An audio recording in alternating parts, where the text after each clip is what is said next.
റോഡില്ലെന്ന colony നിവാസികളുടെ പരാതിയെ തുടർന്ന് കഴിഞ്ഞ സർക്കാരിന്റെ കാലത്ത് മന്ത്രി പി കെ ജയലക്ഷ്മി റോഡ് നിർമ്മാണത്തിന് 12 ലക്ഷം രൂപ അനുവദിച്ചിരുന്നു. മദ്യപ്പാടി, കാജഗടി, കാട്ടുനായ്ക്ക കോളനികളിലേക്ക് റോഡ് നിർമ്മിക്കാനായിരുന്നു പദ്ധതി.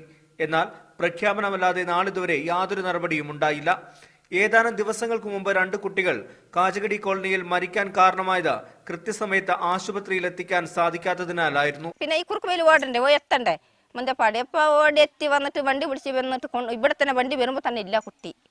അന്നാലേ അവർ സംശയമില്ലാണ്ട് കൊണ്ടുപോയത്. ആശുപത്രിയിൽ എത്തുമ്പോൾ പറഞ്ഞ പോലെ അവിടെ 2-3 മണിക്കൂറായി കുട്ടി മരിച്ചിട്ട്. വാഹനം എത്തില്ലെന്ന കാരണം പറഞ്ഞ് ആരോഗ്യവകുപ്പും ഇവിടേക്ക് എത്തുന്നത് ചുരുക്കമാണ്. വന്യജീവികളുടെ ആക്രമണത്തിൽ പരിക്കേറ്റവരെ പോലും ആശുപത്രിയിൽ എത്തിക്കാൻ സാധിക്കാത്ത അവസ്ഥയുമുണ്ട്. ഞാൻ കുട്ടീനെ മാനന്തവാടി വഹിച്ചിട്ട് വിട്ടു വരുമ്പോൾ ഇവിടെ കല്ലുകെട്ടില്ലേ 7 മണിയായി. അപ്പോൾ വീണുപോയി ആ കല്ലുക്ക്. അപ്പോൾ ഈ കോഴി പൊട്ടിപ്പോയി. നിലവിൽ മാസത്തിലൊരിക്കൽ നടക്കുന്ന മെഡിക്കൽ ക്യാമ്പ് മാത്രമാണ് ഇവർക്ക് ആശ്വാസം. അതേസമയം റോഡിന്റെ കാര്യത്തിൽ തിരുനെല്ലി പഞ്ചായത്തും യാതൊരു നടപടിയും സ്വീകരിക്കുന്നില്ലെന്നും ആരോപണമുണ്ട്. ടോബി ജോൺസൺ, മീഡിയ 1, വയനാട്.